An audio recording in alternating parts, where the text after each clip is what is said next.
আমার কাজ হয়ে গেছে। এখন ভাতগুলো খাওয়াতে পারলেই পুরো প্ল্যান সাকসেস আমার।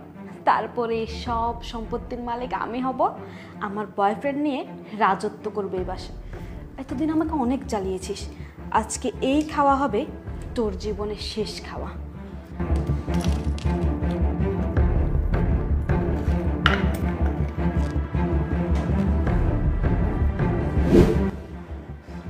হাই হাই, আমি এটা কি দেখলাম?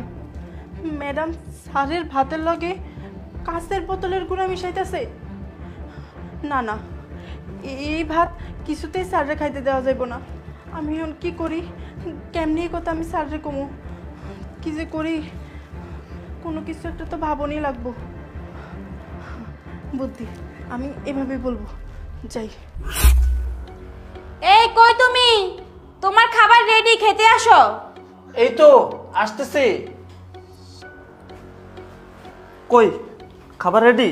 হ্যাঁ, তোমার না অফিসে লেট হয়ে যাচ্ছে, তাড়াতাড়ি খেয়ে নাও। তুমি এক কাজ করো, তুমি যাও আমার ফাইল আর ব্যাগটা রেডি করো, আমি খেয়ে নিচ্ছি। যাও যাও, জলদি করো। স্যার, আপনি এই ভাত খাইয়েন না। মানে কি বলছো?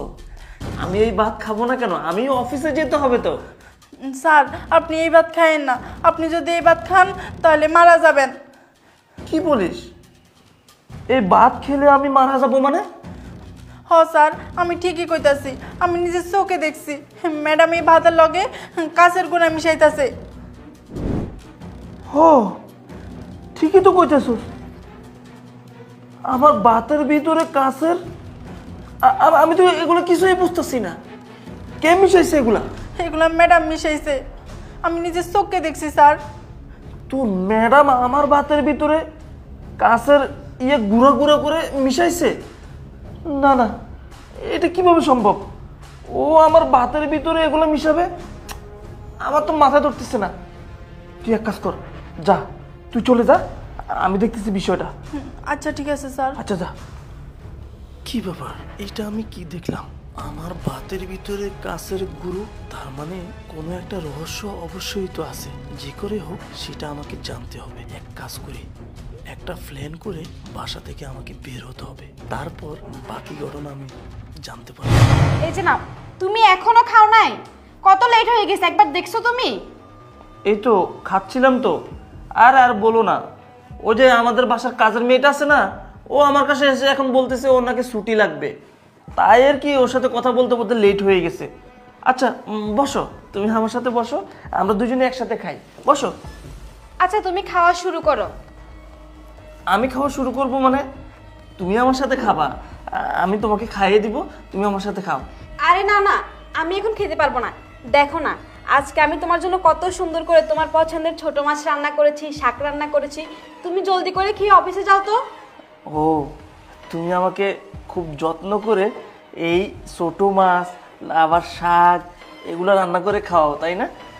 আমি জানি তুমি যে আমাকে অনেক ভালোবাসো, আমি ভালো করে জানি। আচ্ছা, আমি তাহলে খেয়ে নিচ্ছি। কে আবার এই সময় কল?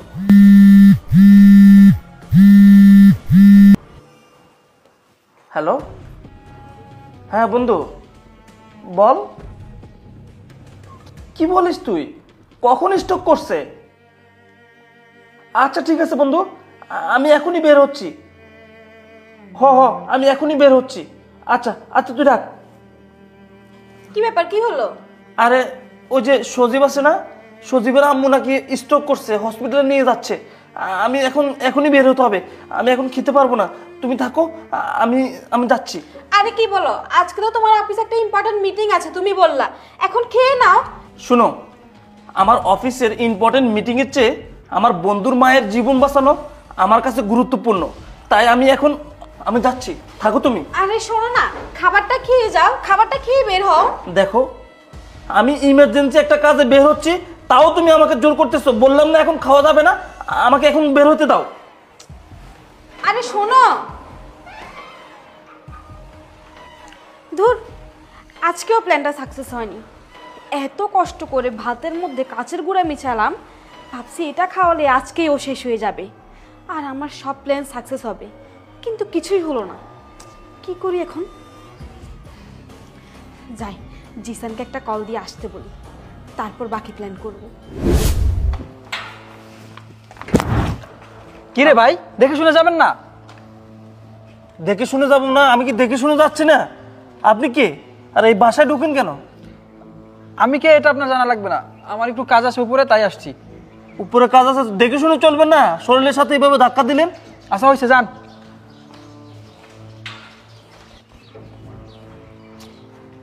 আচ্ছা, এই ছেলেটা কে?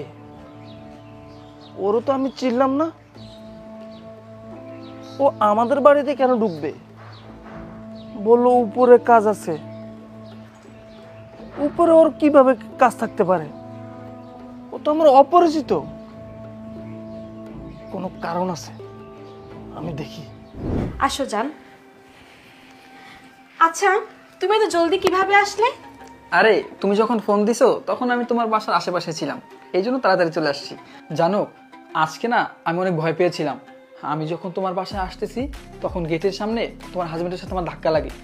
আমি তো ভাবছি উনি আমাকে চিনে ফেলবে, ভাগ্য ভালো যে উনি চিনতে পারেনি। তারপর একটা বাহানা দিয়ে চলে আসছি। যাক বাবা, তোমাকে চিনতে পারেনি এটাই অনেক। আচ্ছা দাঁড়াও। এই জরিনা, এই জরিনা, একটু এদিকে আয় তো।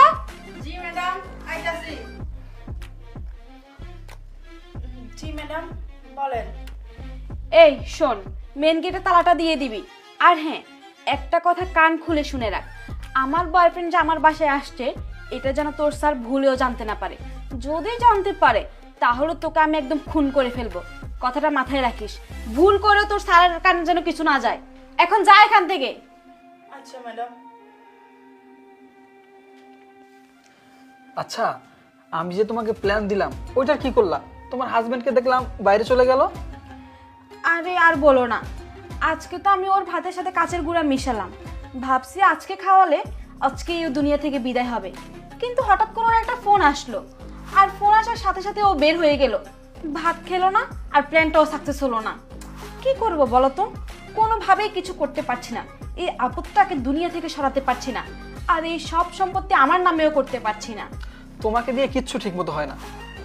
এবার আমি বুঝতে পারছি, গেটের সামনে যেই ছেলেটার সাথে আমার দেখা হয়েছে সেটাই আমার বাসার ভিতরে আমার স্ত্রীর সাথে সম্পর্ক।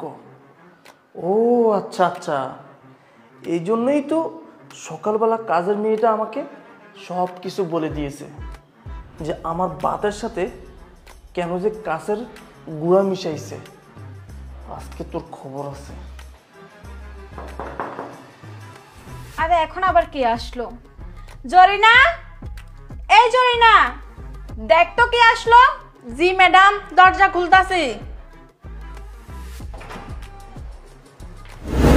আরে স্যার, আপনি ওইদিকে কি? ওইদিকে ম্যাডামের বয়ফ্রেন্ড আসছে স্যার। আমি জানি, আমি সব কিছু জানি। তুই যা, তোর কাজ কর। আচ্ছা, এই সময় আবার কি আসলো বলো তো? আরে জানি না, বাদ বাহ! দাও। আরে তুমি বাসায়? তুমি না একটু আগে তাড়াহুড়ো করে হসপিটালে গেলে, তোমার বন্ধুর মা স্ট্রোক করছে, তাহলে এখন বাসায়? কি যাদব, আমি বাসায় কেন? আমাকে দেখে কি অবাক হচ্ছ না? অবাক হওয়ারই কথা, কারণ আমি তো একটু আগে বলেছিলাম আমি হসপিটালে যাচ্ছি। আমার বন্ধুর মা স্ট্রোক করছে, সেটা আমি ভুল বলছিলাম, সেটা মিথ্যে বলছিলাম। আমাকে কেউ কল করেনি, আমার বন্ধু সজীব আমাকে কল করেনি। আমি তোমাকে এইভাবে হাতে নাতে ধরার জন্যই সেই অভিনয়টা আমি করেছিলাম। কি বলছো তুমি এসব? আরে আমাকে হাতে নাতে ধরার কি আছে? আমি কি করেছি? আমি তো কিছু করিনি। চুপ! তোর গালে থাপ্পড় দিয়েছি একটা, তুই আমাকে বাধ্য করিস না, তোকে আমি আবারও থাপ্পড় দেই। তুই কি ভাবছিস আমি জানবো না? আমি অন্ধ বিশ্বাস করছিলাম তোকে, আমি অন্ধ হয়ে গেছি তোকে ভালোবেসে, তোকে বিয়ে করে। আর তুই কি না আমার ভালোবাসা নিয়ে আমার সাথে ধোঁকাবাজি করিস? হ্যাঁ, তুই আমাকে বাতের সাথে কাছের জিনিস গুঁড়ো করে মিশিয়ে আমাকে মারবি, সেই প্ল্যান করিস না? আর এই ছেলে, এই, তোর সাথে না আমার গেটে দেখা হয়েছিল? তুই আমাকে কি বললি? তুই এই বাসায় তোর কাজ আছে? এই বাসায় তোর কিসের কাজ রে? এই বল, এই ছেলেটা কে? আসলে ও তো আমার ফ্রেন্ড, একটা দরকারে ওকে বাসায় ডেকেছি। ও আচ্ছা আচ্ছা, ও তোমার ফ্রেন্ড, তাই দরকারে তুমি বাসায় ডাকছো? হ্যাঁ, তুমি আমার বাতের ভিতরে কেন কাছের জিনিস মিশাইছো? বলো বলো বলছি। দেখো, তুমি ভুল বুঝতেছো, আমি কিচ্ছু করিনি তো। তুমি কিচ্ছু করনি? কিচ্ছু করনি না? জরিনা, এই জরিনা, কই এদিকে আসো তো। আজকে তোর একদিন কি আমার একদিন, এদিকে আয়।